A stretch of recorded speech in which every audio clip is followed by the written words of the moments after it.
Nous lisons donc dans l'évangile de Marc au chapitre 3 à partir du verset 20.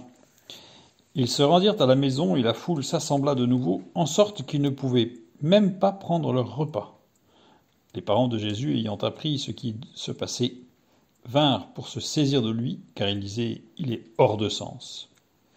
Nous allons nous arrêter juste sur ces quelques mots pour voir ce qui se passe. Puisque la foule s'assemble de nouveau, puisque c'était récurrent, de telle manière qu'ils ne pouvaient pas même prendre leur repas. La négation, ils ne pouvaient pas prendre leur repas, et met en grec ce qui est une négation conditionnelle ou relative. C'est-à-dire que ce n'est pas ils ne pouvaient absolument pas prendre leur repas, mais c'est ce petit mot grec indique en général un manque de volonté d'investissement personnel. Et le repas ici, arthos est un terme très particulier, puisque c'est un terme technique de boulanger, qui désigne un pain particulier encore, un pain de très haute qualité, pétri 3 fois avant cuisson. Donc pétri une fois, reposé, pétri une deuxième fois, reposé, pétri une troisième fois, reposé, puis cuit. Il vient de l'adjectif verbal arthos, qui a été préparé en avance.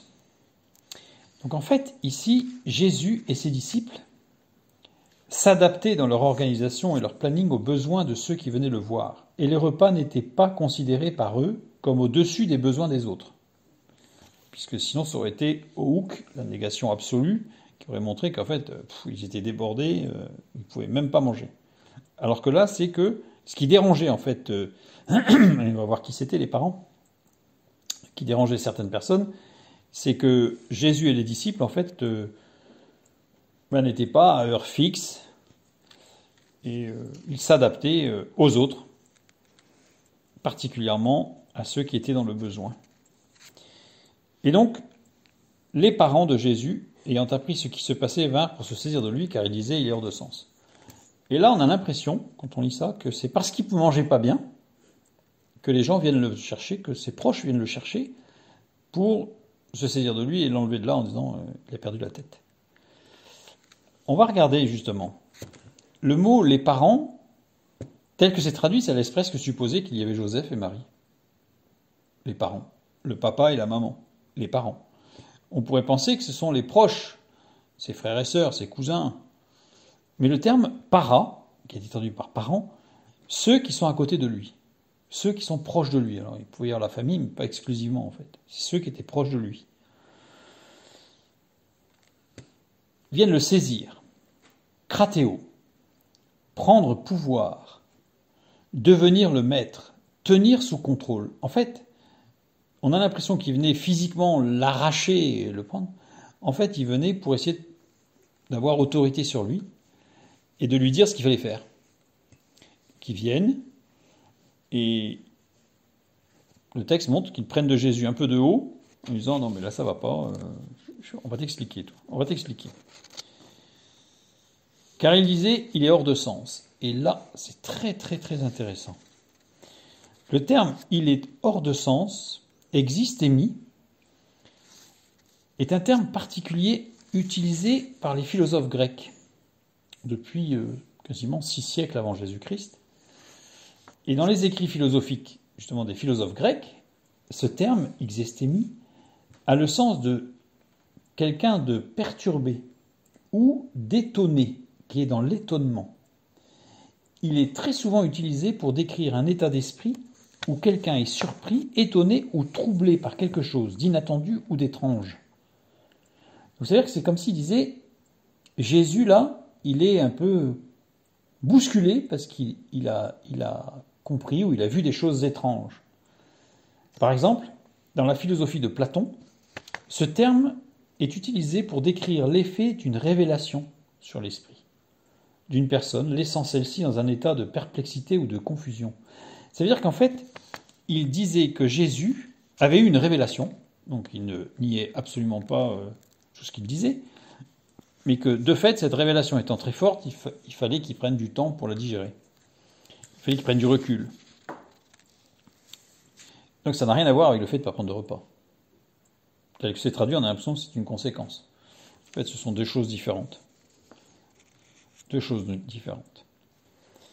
Ils sont venus pour essayer d'avoir une autorité sur lui, prendre le dessus de Jésus, en fait, le diriger. On va lui expliquer parce qu'il ne fait pas les choses comme il faut. Continuons, le verset 22. Et les scribes qui étaient descendus de Jérusalem dirent: il est possédé de Belzébul, c'est par le prince des démons qu'il chasse les démons. Troisième chose, c'est une chose différente en fait. Ici, on va se poser la question de qui est Belzébul.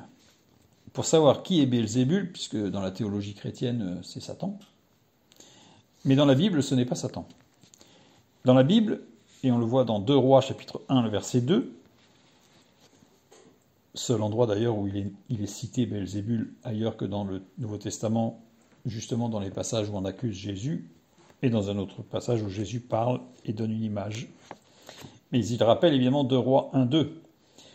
Nous lisons: nous apprenons qu'invoquer Belzébul, dans ce verset 2, du premier livre des Rois, premier chapitre, nous apprenons qu'invoquer Belzébul, en hébreu Baal-Zébouv, était une pratique ésotérique réputée pour chasser les maladies ou autres maux réputés provenir de sources ténébreuses. Donc ça veut dire que c'est une sorte de rite ésotérique, magique, occulte, qui, soi-disant, permettait d'être libéré d'autres attaques occultes. Ce qui revient un petit peu à ce que certains considèrent la magie blanche, la magie noire. Comme s'il y avait une magie bien, une magie bonne et une magie mauvaise. Et donc c'est le combat de ces deux magies, mais en fait, non, pas du tout. Et donc, on lui reproche, en fait, d'être un guérisseur. On dit, il est possédé de Belzébul. Donc on lui reproche d'être un guérisseur, d'être un exorciste, mais donc de ne pas travailler avec l'Esprit de Dieu. D'ailleurs, Jésus va les reprendre, puisque, pas dans Marc insiste sur un autre aspect des choses, mais dans Matthieu, où ce qui s'est passé là nous est aussi rapporté, il est dit, Matthieu chapitre 12, verset 28, « Mais si c'est par l'Esprit de Dieu que je chasse les démons, c'est Jésus qui parle, le royaume de Dieu est donc venu vers vous. » Là, Jésus se positionne hors du camp des guérisseurs et des exorcistes, justement. Jésus va se positionner en tant que serviteur de Dieu, de l'éternel Dieu. Et donc là, il leur dit, attention, parce que si c'est par l'Esprit de Dieu que je suis intervenu, ça veut dire que vous avez été proche de ce que Dieu fait, de ce que Dieu veut dire. Et Jésus donc, va les appeler et leur dit sous forme de parabole, verset 23, « Comment Satan peut-il chasser Satan ? Si un royaume est divisé contre lui-même, ce royaume ne peut subsister. Et si une maison est divisée contre elle-même, cette maison ne peut subsister. Si donc Satan se révolte contre lui-même, il est divisé, et il ne peut subsister, mais c'en est fait de lui. » Et enfin, Jésus finit par cette parabole. « Personne ne peut entrer dans la maison d'un homme fort et piller ses biens sans avoir auparavant lié cet homme fort, alors il pillera sa maison. » Nous allons juste regarder les versets 23 à 26. Quand Jésus répond ou prépare la parabole qui va venir au verset 27, en fait, ici, on voit que Jésus met en évidence le raisonnement fallacieux des scribes. Il n'y avait pas que des scribes, puisqu'dans Matthieu, nous apprenons qu'il y avait aussi des pharisiens, qui, malgré les apparences, leur raisonnement est faux et mène à une incohérence notoire. C'est ce que Jésus souligne ici, en disant c'est presque un sophisme. C'est-à-dire que vous partez d'un postulat, vous avancez, et vous arrivez à une conclusion, donc là, et vous considérez que la conclusion est vraie sans même vérifier que votre postulat de départ est vrai. Si votre postulat de départ est faux, eh bien évidemment la conclusion à laquelle vous arrivez est fausse. Et c'est ce que Jésus leur montre ici, pour montrer que c'est incohérent, que ça ne va pas. Et ensuite, il donne cette parabole au verset 27. « Personne ne peut entrer dans la maison d'un homme fort et piller ses biens sans avoir auparavant lié cet homme fort, alors il pillera sa maison. » Ici, le terme traduit par un homme fort, iskouros en grec, ne désigne pas un homme fort, désigne une bâtisse, une forteresse ou une ville, une forteresse. Cette forteresse nous est décrite par l'apôtre Paul dans 2 Corinthiens chapitre 10 et au verset 4, « Car les âmes avec lesquelles nous combattons ne sont pas charnelles, mais elles sont puissantes par la vertu de Dieu pour renverser des forteresses. » Okuroma en grec, Et okuromas désigne les arguments, les arguties, je dirais presque, et les raisonnements qu'un disputeur avance pour fortifier son opinion et la défendre contre son opposant pour le convaincre. Et le verset suivant, l'apôtre Paul nous dit, donc 2 Corinthiens 10, 5, « Nous renversons les raisonnements et toute hauteur qui s'élève contre la connaissance de Dieu, et nous amenons toute pensée captive à l'obéissance de Dieu. » Paul, ici, décrit le véritable combat spirituel, ce que Jésus s'était évertué à faire tout au long de son ministère terrestre par rapport aux pharisiens, aux scribes, à savoir montrer que les arguments qu'ils utilisent, que les raisonnements qu'ils utilisent, que les arguties, parce que parfois ça tenait même pas debout, n'étaient en réalité que des choses fausses, fallacieuses, pour justifier leur propre positionnement, pour justifier leurs propres actions, et surtout ne pas se remettre en cause et ne pas être remis en cause par Jésus. Et là, Jésus renverse tout.